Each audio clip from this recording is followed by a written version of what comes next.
Good evening, folks, and a very warm welcome to you. Thank you for joining us here on the Geelong Region Soccer Show podcast, proudly brought to you each week by our major sponsor, The Gordon. My name is Tonchi Prusak. It's an absolute pleasure to be with you here tonight. It's episode 23 for the year. In total, we've had 173 episodes, 7 seasons and going strong. Thank you for all of your support. Particularly like to acknowledge, obviously, our major sponsor this year, The Gordon, but also our main business advertising sponsors, Curva Coaching, Just Turf, Instant Turf as well, and all of our business advertising sponsors that have helped us throughout the year, and not just this year, or throughout all of those 7 years. Well, we're planning on having 25 episodes this year, so tonight is our third last episode for the year.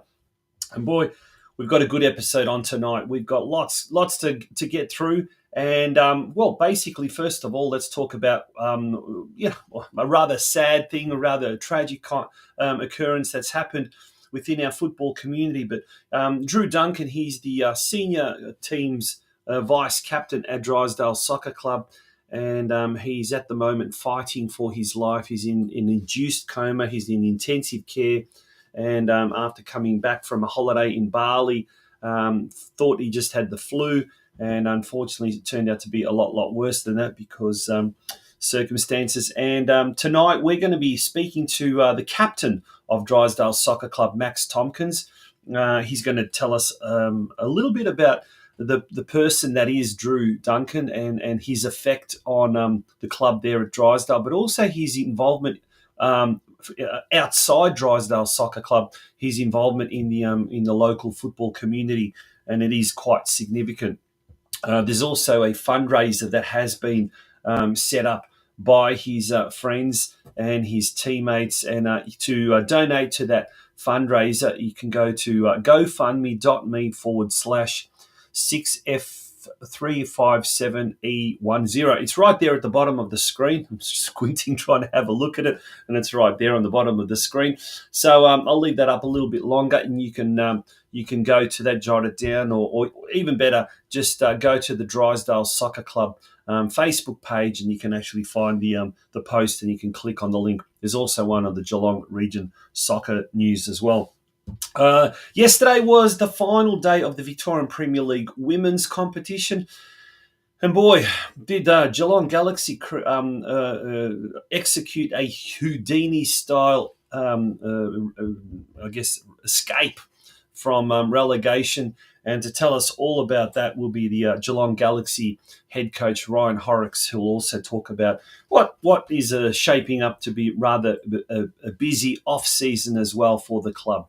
So there's a lot happening there without a doubt. Alrighty, folks, we're going to take a short break. When we return, it's time for our news desk. Lots happening over the weekend. And then after that, it's time for our guests. Don't go away. You're watching the Geelong Region Soccer Show.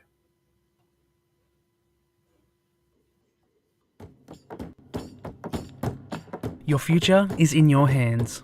There is a whole world waiting for you, and your choices determine how you will impact it. At The Gordon, we recognise this. That's why we champion hands-on learning. Get your hands dirty.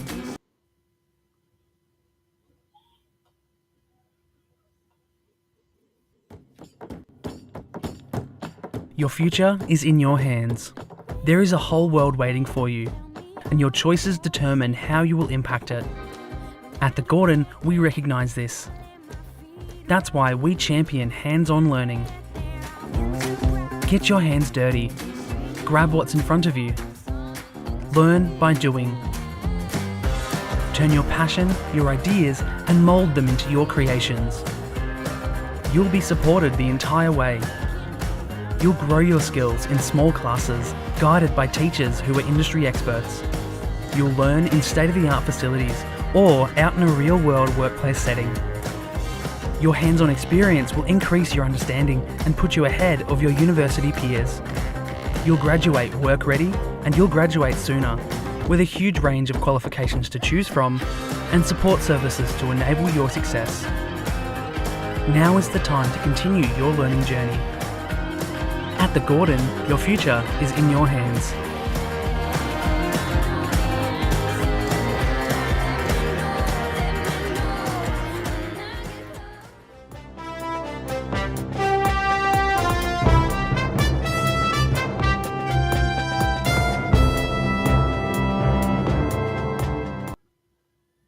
Time for the news desk, and let's turn our attention straight away to what happened over the weekend with regards to the Geelong Galaxy in the Victorian Premier League women's competition. Well, it was a game against Bundoora, and it was, like I said, edge of the seat stuff came down to the wire. Geelong Galaxy had to defeat Bundoora United, which they did, 3-2, 2 goals by Tamir Grosvenor and 1 goal by Poppy Gurkovic. Sealing the deal there. And also Calder United had to lose and in the last game of the season as well against Southern United, which they did. And that was the final result there. Geelong Galaxy ending the season in 10th position, escaping the relegation zone by 1 point. Calder United and Monash University going down in the end. If we have a look at the Women's State League, it was the penultimate round. And in round 17, North Geelong Warriors travelled to bottom side Kings Domain and came away with a pretty handy 5-1 win. Louisa Kump, Grace Spehar, Olivia Ortiz, Lily Weiss, and a known goal were the goal scorers for the Warriors, who this week finished their season against Ballarat City at home. Ballarat City, one of the two teams that will be promoted up to VPLW next year. This game kicking off at 3 p.m. at Alco Park on Sunday. And the Warriors, well, they are in third last position. They can't be dislodged from that. Over to the Men's State League, and we're having a look at the round 21 results in the Men's State League competition, starting with State League 1. And well done to Corio. What a result that was, to defeat Westvale Olympic 3-0. Tutu Taya scoring 2 goals, 1 in each half, and Cameron Lee scoring the other goal. And that meant that Corio jumped into third last position outside of the relegation zone, but they've got a tough one coming up this weekend. But we'll talk about that a little bit later on. Rangers drew against Uni Hill Eagles, highly fancied Uni Hill Eagles to keep their survival hopes alive as well. 2 goals by one each by Chris Galley and Kai Williams. So if we have a look at the Men's State League 1 and the State League 2 ladders, there we can see both Corio and the Geelong Rangers. They are currently in third last position, and very, very, very tough games coming up this weekend for both those teams. We'll go into that very, very shortly. Let's go back to the results. In State League 3, well, what an achievement this was. And I stand corrected. Veshko says it was 3-2. It was indeed 3-2, not 3-0 Corio game. So thank you for that correction. State League 3, Surf Coast defeated Epping City 2-0. Yusuke Sato and John Pikett scoring. And with Altona North, the top team, defeating Sunbury United, who are second placed, it meant that Surf Coast now jump into second spot. So they are ready to assume a promotion spot with the last game of the season coming up this Saturday. So we'll talk about those fixtures shortly. Barnstoneworth United defeated Lara United 2-1. Woom Jock scoring Lara's only goal. By an identical scoreline, Melton Phoenix defeated Deakin Ducks 2-1. Marcus Lindeberg scoring the Ducks' only goal. Milton Bailey and Nathan Niedzwidzki scored for Barn, but it wasn't enough as Keilor Wolves ran out 3-2 winners. And in the top of the table clash, top team Balmoral was held to a draw 2-2 by Bell Park. So Bell Park are now 3 points behind Balmoral, but they've got a very, very much inferior goal difference. So Balmoral are basically the champions and they will get promoted. Unfortunately, Bell Park will finish in second position in the State League 4 ladder, And unfortunately, that means that this year there will not be a promotion playoff. Mio Marinovic and Kobe Moshogiannis scoring for the All Whites. In the State League 5 competition, Ocean Grove defeated Footscray Rangers 5-0. David Favetta scoring 2, Pat Scusa 2, and Finley Florence also amongst the goals. He scored 1. If we move now on to the fixtures for this weekend, the final round to be played this weekend, Hume Reserve is going to be the venue for 10th versus 1st. Corio in 10th position coming up against Keilor Park. And Keilor Park still has got a very, very active game to play. They need a win. They need a win to clinch the league title. They're already promoted, but they need the league title. Need a win to secure that league title. So they will come to Hume Reserve really wanting to win, and Corio needs the win as well. So this is going to be a tough game for Corio, but get down there and support the boys if you're around that area. Geelong Rangers have also got a tough game coming up against 4th placed Whittlesea Rangers, and that's away. That game at Harvest Home Recreation Reserve kicking off at 3 p.m. Surf Coast, well, they can do it. The destiny is in their hands. They come up against 6th placed Heidelberg Eagles at Banyul Warrior Reserve. Please note earlier time, 3 p.m. All the games kick off at the same time on the final day of competition. So normally Surf Coast home games are at 5 p.m. They're kicking off at 3 p.m. this Saturday. Must-win game. If the Coasters win, that's it. They get promoted and they'll secure back-to-back promotions, and next year we'll be seeing them play in State League 2. In State 4, there's a lot to play, but at the wrong end of the table. Well, first of all, go to the bottom there. Bell Park coming up against 5th placed Point Cook. All Whites, they can't, well, it'll take a massive miracle for them to be able to get promoted to finish in top spot, but it won't happen.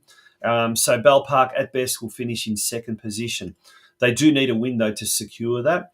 Then we've got Keilor Wolves, who are in 7th position, coming up against 10th place Deakin Ducks.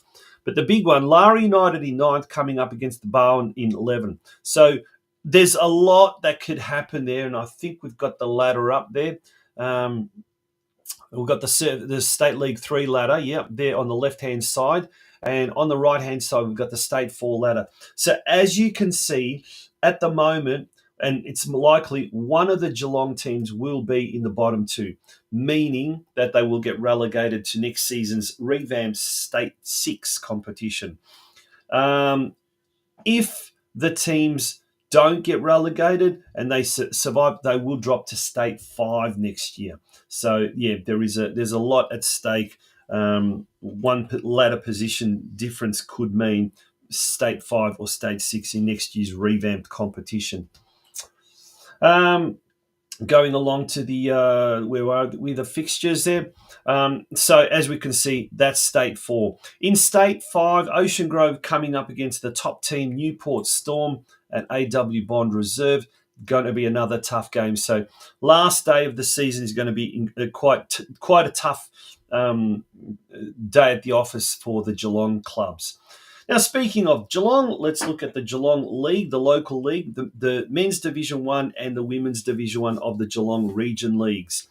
The penultimate round was played on the weekend, and lo and behold, all the results are in for both the men's and the women's. So well done to everyone involved, whether it's the referees, whether it's the clubs themselves, or whether it's an administrator. Congratulations, well done. In men's Division 1, Bell Park defeated Deakin Ducks 4-0 away. FC Leopold inflicted Colac Otway Rovers' 13th consecutive loss in the Elite Division, 5-1 win to FC Leopold. But a big shout out to Colac Otway Rovers. They wanted to be a part of Division 1. They're planning for the future. They're looking at creating a pathway for their junior players coming up through the seconds and into the seniors. And maybe they may have been a little bit out of depth this year, but they still wanted to be a part of it, and good on them. Well done to them, and that should be applauded. Armstrong United came up against Surf Coast. It was a 1-0 win for Surf Coast, and Golden Plains hosted Bowen, and Bowen came away with a 3-1 win. In the women's competition, Bowen took on Bell Park, and what a bit of a surprise here, an upset. Bell Park defeating Bowen, who are in third position, 3-0. Lara United defeated Ocean Grove 5-3 at the Shell Road Reserve in Ocean Grove. And at Banyul Warrior Reserve in Torquay, Surf Coast and the Deakin Ducks fought out a 1-1 draw. Drysdale had the bye. Let's have a look at the ladders. So with one round to go, the top four is assured. I guess they're now just going to be jostling for positions. Bowen on top, they are the minor premiers with 31 points, followed by Surf Coast, Golden Plains and Bell Park. And any one of those teams could assume any position from the second to the fourth position. Outside of the four, and they will not be playing this year, reigning grand finalists, Armstrong United, FC Leopold, Deakin Ducks, and Colac Otway Rovers bringing up the rear. In the women's competition, likewise, we've got all four finalists locked in, but we're still going to have a battle for the minor premiers between Surf Coast and Bowen. Bowen would be ruining that loss against Bell Park on the weekend. They could have jumped to top spot, but they didn't. So Surf Coast at the moment are on top with 25, Bowen with 23, followed by the Deakin Ducks and Lara United, both on 21. Outside the top four, Ocean Grove, Bell Park and Drysdale. Looking at the fixtures for this weekend's final round of matches, on Friday night, Bell Park hosting Colac Otway Rovers, and FC Leopold also at home to Armstrong United. And then we've got Surf Coast versus Golden Plains, Bowen versus Deakin on Sunday. In the women's Division 1 competition, all the matches are on Saturday. Deakin Ducks at home to Bowen, Lara United at home to Surf Coast, and Drysdale taking on Ocean Grove in Drysdale. Bell Park has the bye. And just finally some information, some news from some of our club sponsors. Bell Park was one of the few clubs this year that sponsored the Geelong Region Soccer Show. So to Rose and everyone at Bell Park, thank you for that. And here's some club news. Stand and Deliver, Saturday the 13th of September at 7 p.m, Australia's #1 80s tribute show. And it's going to be a chance to rewind the clock as Bell Park Sports Club proudly presents their major event for this year, Stand and Deliver. Always a huge event, always a fun night. Get yourself down to Bell Park, and you don't have to be a Bell Park member or a club supporter. Just support the cause, support the club, and you'll probably see quite a fair few people that you do know. The night's proudly sponsored by Bisanella, and tickets are on sale now. There's the link there. Rightio, folks, I think that brings us now to the end of our news desk. Sit tight, and we're going to bring you the latest. Sit tight. We've got a word from our sponsor, from one of our sponsors, and then we're going to go ahead with the our interviews that were pre-recorded. The world is yours.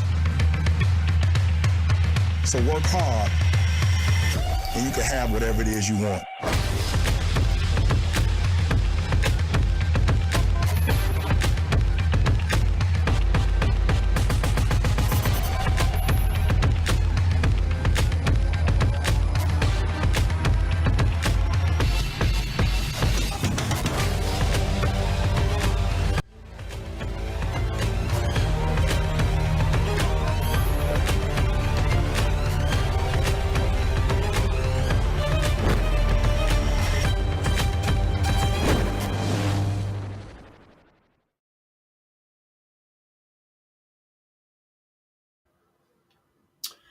Welcome back to the Geelong Region Soccer Show podcast, proudly brought to you by our major season sponsor, the Gordon. Now, I've just recently myself come back from an overseas holiday, and I guess the last thing you expect when you come back from holiday is that you're going to end up in a hospital, let alone in emergency and fighting for your life. But sadly, unfortunately, that's what's happened to one of our members of the Geelong football community.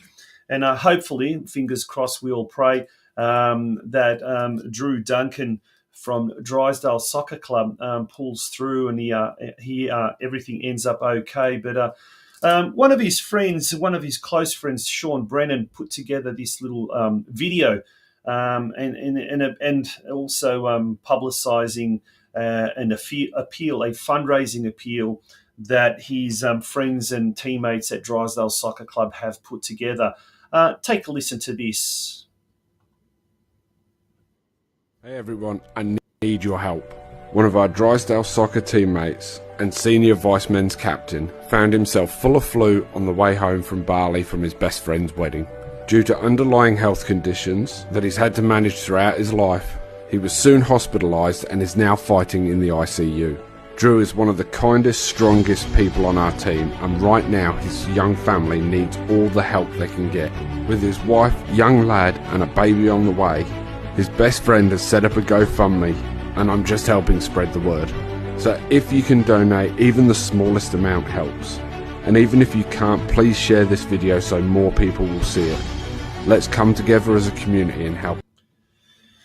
Yes, not the kind of thing that you want to hear, but Callum Lupton has organised that for Drew the Duncan, and who is his friend and teammate at Drysdale Soccer Club. But to tell us a little bit more about Drew and the situation that he unfortunately finds himself in, as well as the fundraiser that his friends and teammates have created to rally around Drew, is someone who knows him very well, and then it's the captain of the Drysdale Soccer Club men's team, Max Tompkins. Max joins us on the Geelong Region Soccer Show. How are you, Max?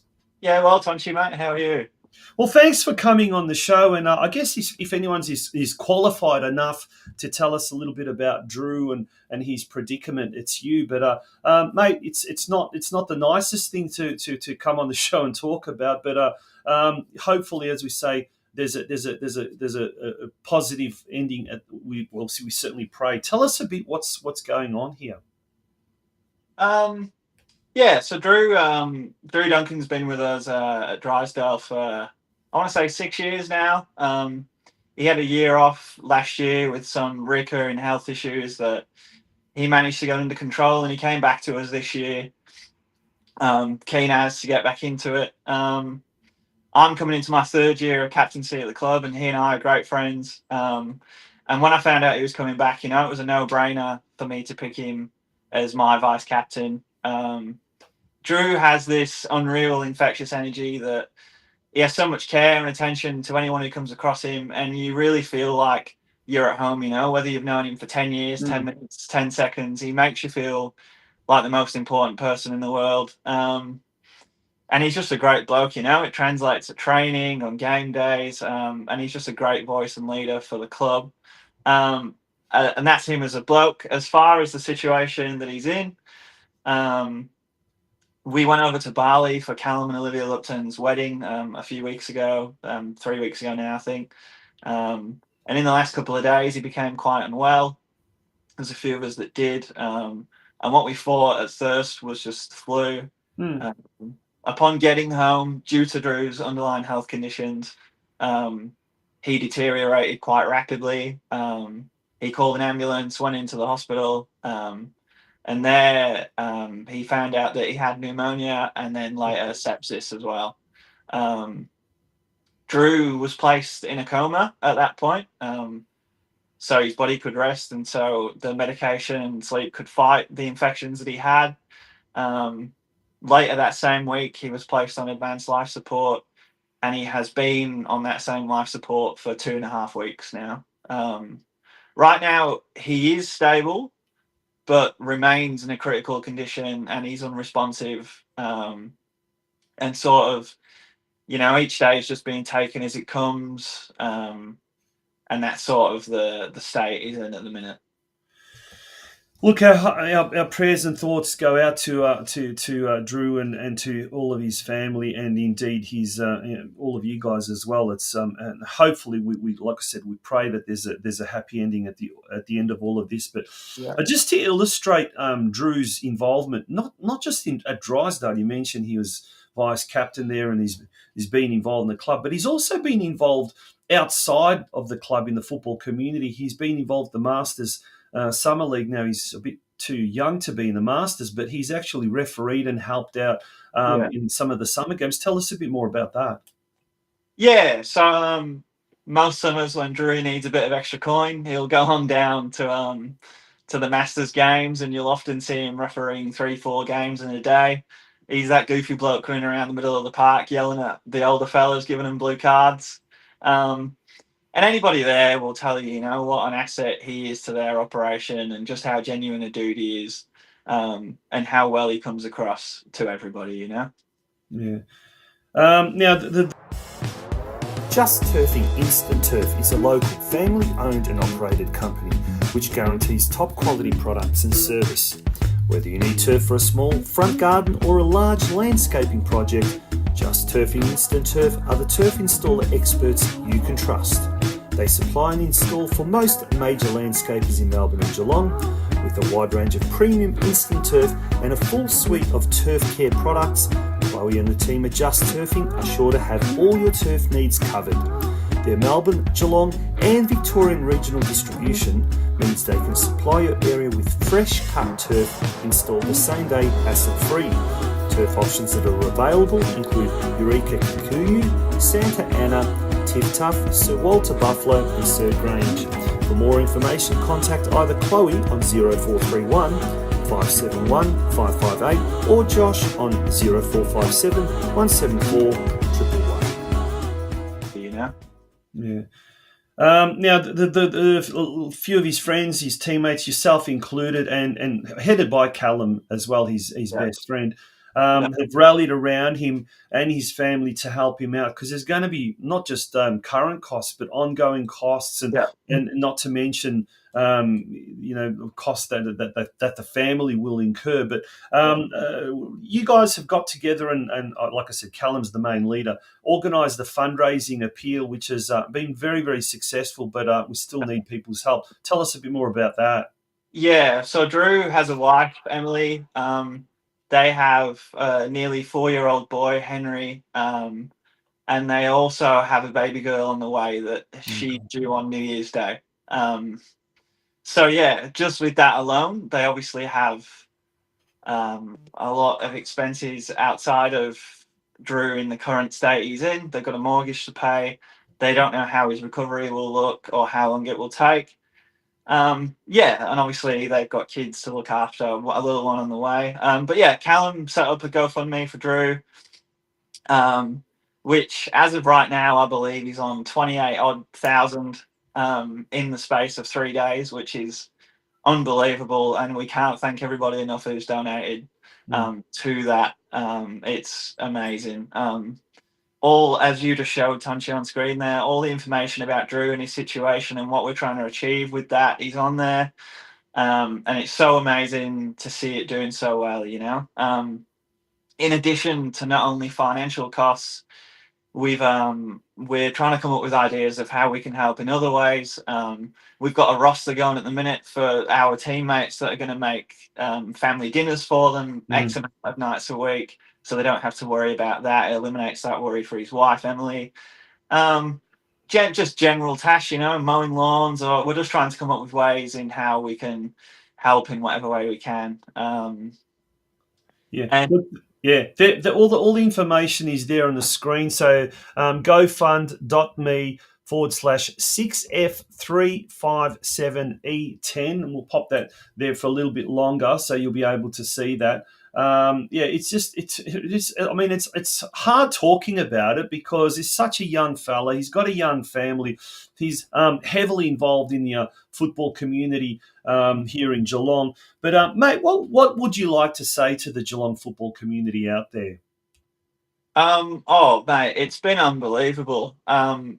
I'd like to thank everybody who has shared it, donated it. I sent out a message to a group of the local clubs, and Lara, Corio, Golden Plains. I can't even name them all. Like, it's too hard to name them all. So many people, just off of my head, have shared it, have donated. Their members have sent their well wishes, and even people that like, of course, in the time we're in, it's difficult financially. We don't expect everybody to donate financially, like, but just sharing it and sending their well wishes and their support, it means the world, And even, for example, um, next week, our men's reserves Division Three, they were meant to be playing away at Barnheads for the last game of the season, and I reached out to Barnheads and explained the situation and asked them if they'd be willing to play the game at our ground so we could play with both our men's teams back to back. Yep.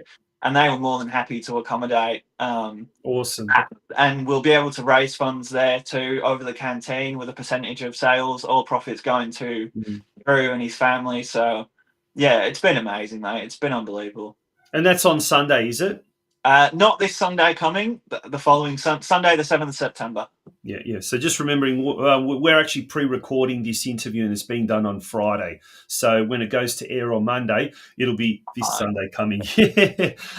Mate, really appreciate it. We know it's not easy, but I guess our football community sometimes has its positives and negatives, its highs and lows. But one thing's for certain: when the time is there to put aside all club rivalries, or in some cases hatreds and whatnot, we are a close-knit community, and it's situations like this that really show the positives in our community. So I do implore all people who've either played with Drew or against Drew or know of him or just simply want to go out and support Drysdale Soccer Club and Drew's family to pop out to the Drysdale Sporting Precinct on Sunday, 7th of September.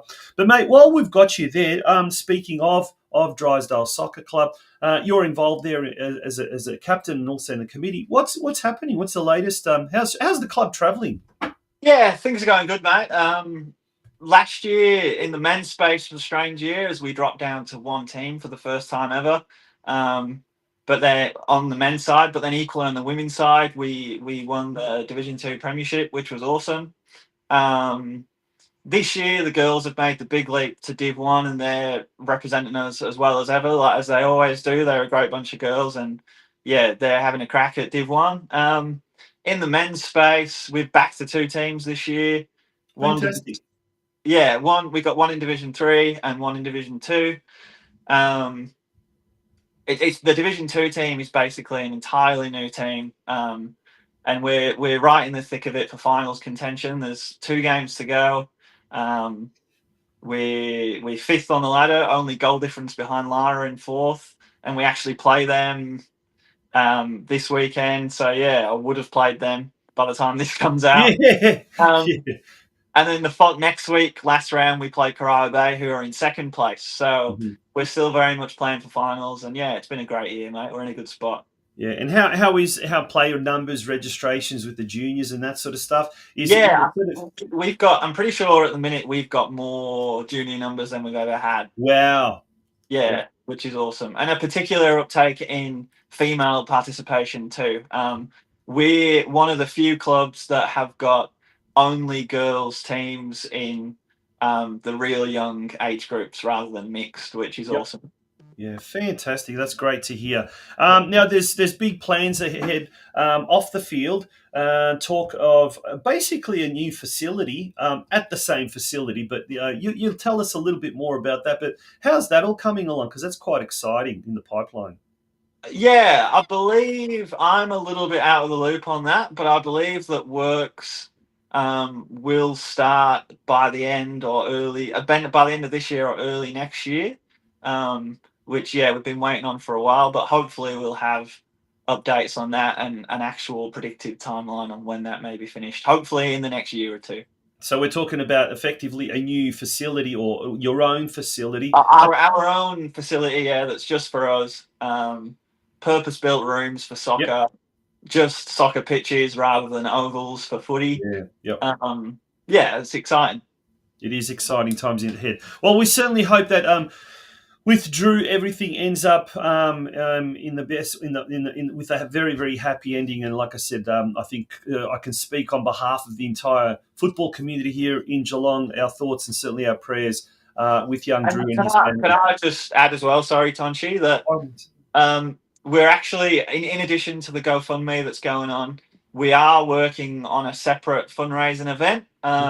We just saw Deakin did an amazing one for Adrian Bond's son, Huxley, and they raised, I think, 15,000. Yes. Which is amazing, by the way, and wish them all the best as well. We're working on one in collaboration with the Masters Summer League that will be raising funds for Drew. And that will be sometime in maybe late October. But yeah, stay tuned to the Soccer Club Facebook and socials for details for that. Come in the next few weeks. Awesome. Oh, thank you very much for that. And then definitely keep the community posted. So stay tuned, folks. You'll find out more about that without a doubt. Max, thank you for joining us on the Geelong Region Soccer Show and wishing you and everyone at Drysdale Soccer Club all the very best. Thanks, Tonchi. Appreciate it, mate. Thanks for having me. Good on you. That was Max Tompkins. He's the captain of the senior men's team out at Drysdale Soccer Club. Folks, we're going to take a short break, and when we return, we'll continue with tonight's episode of the Geelong Region Soccer Show podcast.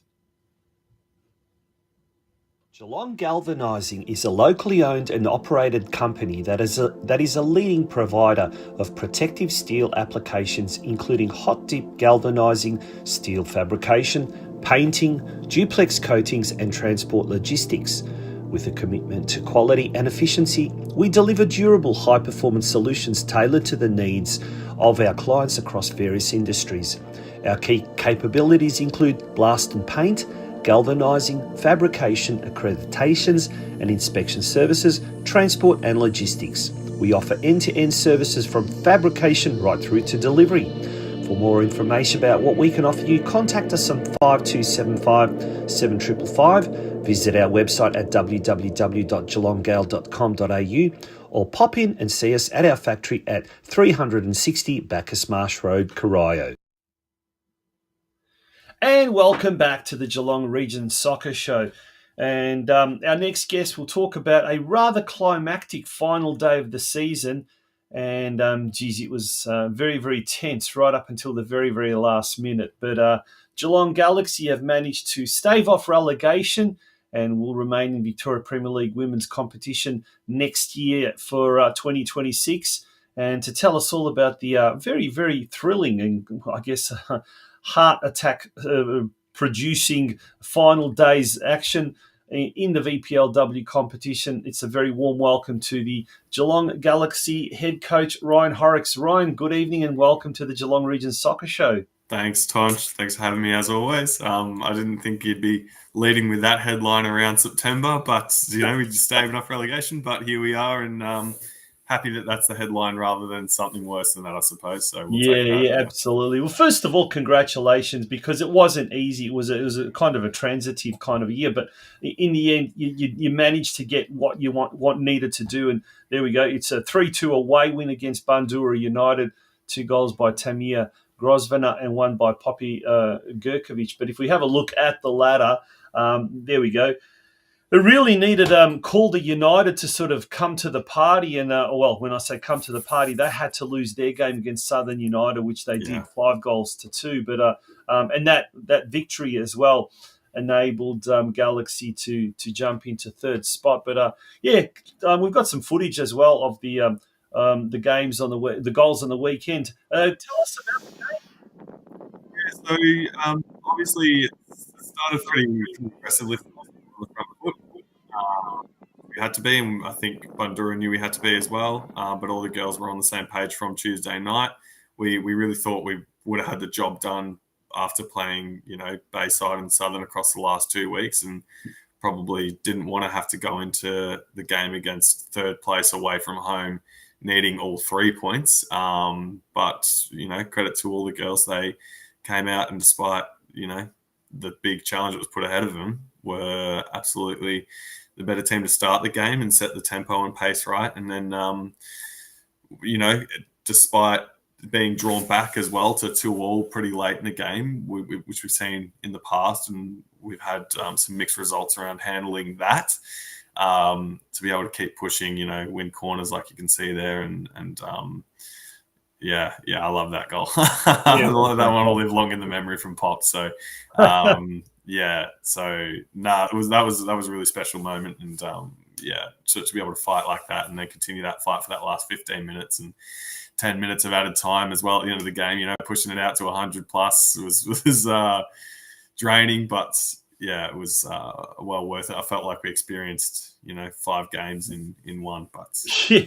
Yeah, mate. It was your first year at the helm of Galaxy. How did you see the year looking back now?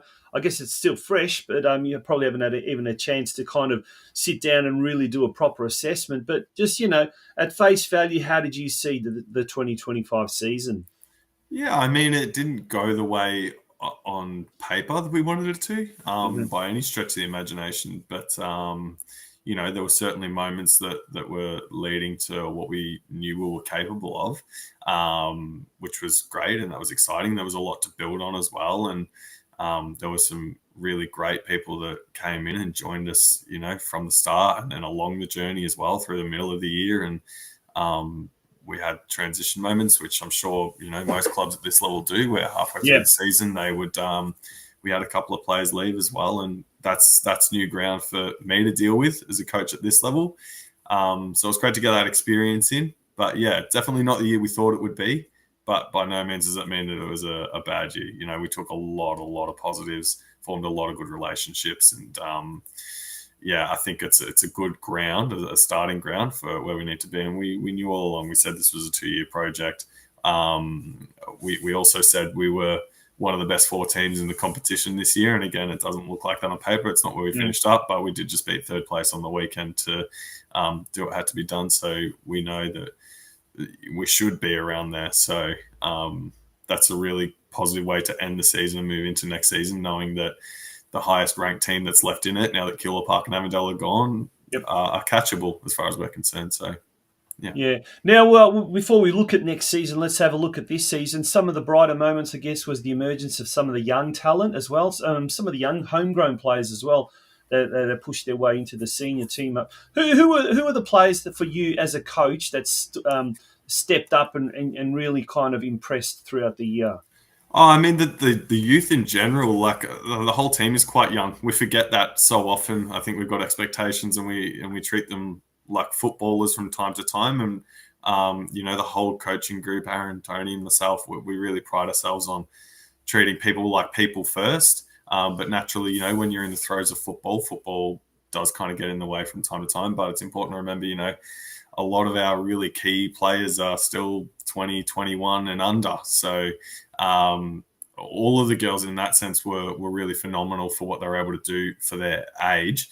But, some of our senior leaders like Em, when push came to shove on the weekend, she was able to step up, get box to box and win every 50-50 ball she had to. Lil, who came over on a visa contract as a keeper, was massive for us and took on the armband for a really new group because we didn't have a lot of stalwarts in there. There were 1 or 2, Galaxy people, but as a whole, the group was pretty new. So having her leadership was really essential as well.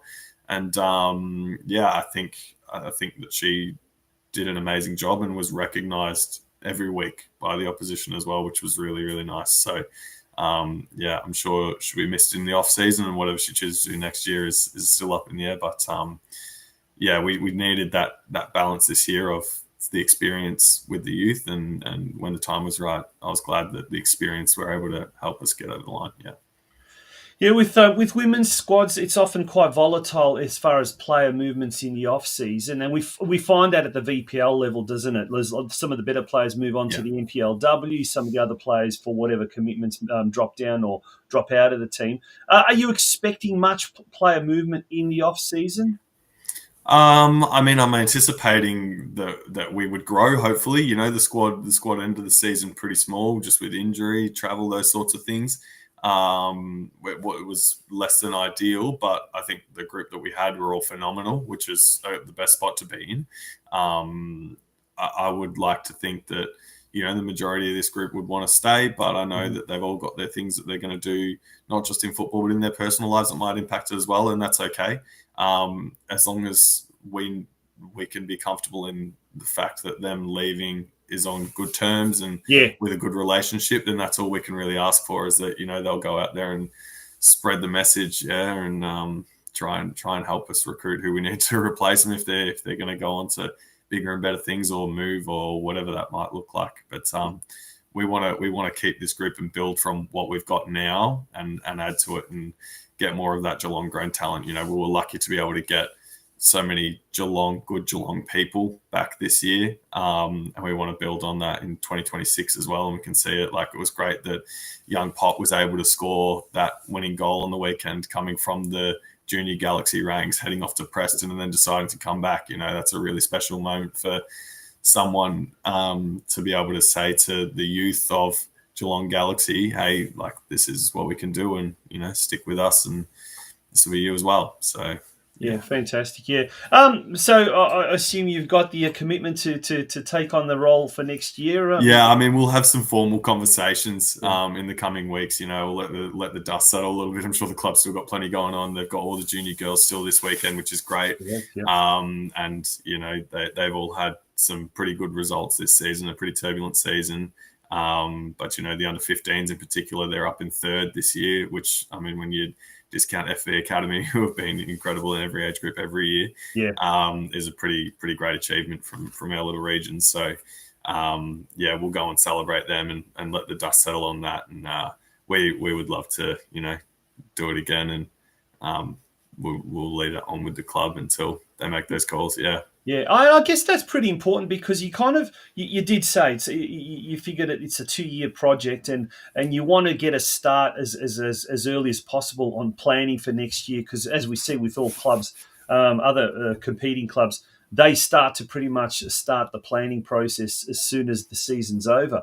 What about yourself? Are you planning on sort of having a bit of a break, or pretty much already one foot's on next season and already kind of starting to look towards that? Or do you need a break? I won't say what time of the AMs Aaron, Tony and I stayed up to on Saturday night, but we had some good lengthy chats about, and it was all really positive, forward focused stuff, because we're aware that if we're going to have success, then we need to take not just every month or week that we can. We need to take every day that we can where an opposition might be sleeping or resting, to push this team into that top 2 where it needs to be and where it deserves to be honest. So, the work has started now in terms of what we want to do for 2026. But, in terms of the actual movements and things, that'll all come after formalities. But you're absolutely correct. If you're going to be successful, start as early as possible. So yes is the answer. Ryan, you've been involved in women's football, coaching women's football for quite a while. Started off at Larry United, went to Rangers, at Galaxy now. So you certainly know the landscape pretty well. As far as the VPL, the NPLW, and all that the statewide competitions goes, Football Victoria seems to almost on a yearly basis do some sort of restructuring and changing the format around. What's the news for next year? Do we know much as far as the competition structures going from the NPLW down through the state leagues? Yes, there's a bit you can tell, I suppose, like the longer you've been around it and you catch wind and you know people and things like that. I suppose you kind of pick up a thing or two, and you start to anticipate what might be the next move. I know that they're going to move to a 14-team structure in the NPL next year, and obviously they're dissolving FV Academy, so there is one gap within that competition. They're going to bring in the Melbourne Victory and Melbourne City products. Obviously, it would have been Western United who would have filled that third spot. Yep. But that's obviously all up in the air, and that's in the hands of other people now. So naturally, you anticipate movements there as well. Whether or not, I know it was Brunswick Juventus who were offered the spot to retain last year, despite finishing second last when Casey Comets fell apart. So maybe Bentley Greens get that offer this year from second bottom. I don't know, or maybe they put it out to Bundoora, who are in third. I'm not sure how all that looks. But yeah, in terms of then how that impacts VPL as well, with some other clubs either not coming down or the extra one going up, that might have another conversation around a third State 1 team coming in, which would happen again, and that was Bayside last time. And they did that off whichever of the second place teams across the Northwest and Southeast divisions got the most points, which I suppose, credit to Bayside for doing that. I've got massive respect for Bayside and Steve out there. But I think that, there's potential other avenues they could explore. Northwest, I think, is a tough competition, and it's really hard to get points. So to get as many points in second place as maybe the second place Southeast team gets is probably harder. So across the board, eventually the plan is to go to 14-team divisions in the elite, in the NPLW, the VPLW. Yeah, so it's in NPL from next season. They'll have 14, and I know that they'll have 12 again for VPL. But I'm not sure about the future growth for VPL. Okay.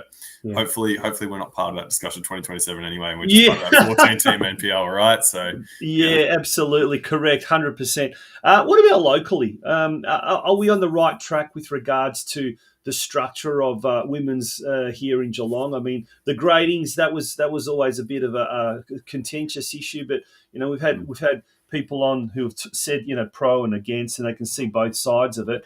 How are we going in that regard with regards to the women's competition, the juniors competition as well? Are we on the right track? Yeah, I mean, the grading's got its own thing, right? It's been a few years, and I think ultimately massive credit to whichever teams decide to stick it out after the grading, because that's what forms actual competition. We can't go ahead with 4-team competitions. So despite being, strugglers early in the season, look at Bell Park from the weekend. They had a really great win. So another nice 3-0 win for them. And that's what we want to see. If you continue to persist and persevere in those competitions, then you'll have success. So whichever teams and groups of people and clubs have the endeavor to push themselves and be uncomfortable, they'll be the ones that have the success as well. I think it's really hard from a league perspective to please everyone. And at some point, people have just got to get comfortable with being uncomfortable, and the players will develop from that and coaches will develop from that. And then I think from there, the foundations are in the right spot. It's a shame to only see one state league team at the moment, and I don't blame any single person or club for that. I think that's just circumstantial right now, right? It would be nice to see it back again in the future for Geelong, and I'm sure it will. But for now, I think with where some clubs want to go into state league, it's great. And in the senior women's divisions, a lot of successful players and talented players and teams are competing pretty strongly in there. So, yeah. Watch this space. Certainly looks like it'll be an interesting 2026. As we said, the season's already finished in the VPLW. Well, planning pretty much starts immediately for next year. And with that in mind, have a great little bit of a break, and then we look forward to following the fortunes in the off season as well as next season as well of Geelong Galaxy. Thanks, Tonch. Appreciate it. I'll see you guys all down and around at all those local finals. Can't wait. That's why I do a break. It should be very good. Good on you. Ryan Horrocks, the head coach of the Geelong Galaxy Football Club senior team. We're going to take a short break, and when we return, it'll be time to wrap up tonight's episode of the Geelong Region Soccer Show, proudly brought to you by our major sponsor, the Gordon. The world is yours. So work hard, and you can have whatever it is you want.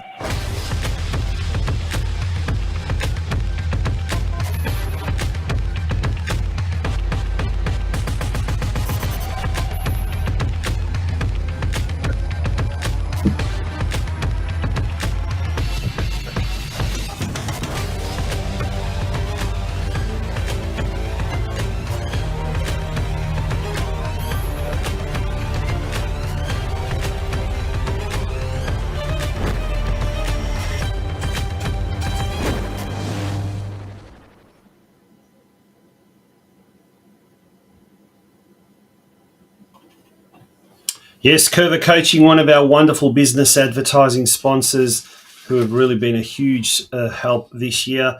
They've got some big programs coming up in Term 4 and over the Term 3 school holidays. Well, folks, as they say, when you're having so much fun, time flies, and time certainly has flown tonight This brings us to the end of yet another episode of the Geelong Region Soccer Show podcast. Our 23rd for the year, so our third last for the year. Next week will be our second last one for the year. We'll be back next Monday night at 8 p.m. Until then, have a great week and get out and enjoy this final weekend of the State League football. All right, but until next week, my name is Tonchi Prusak, and bye-bye.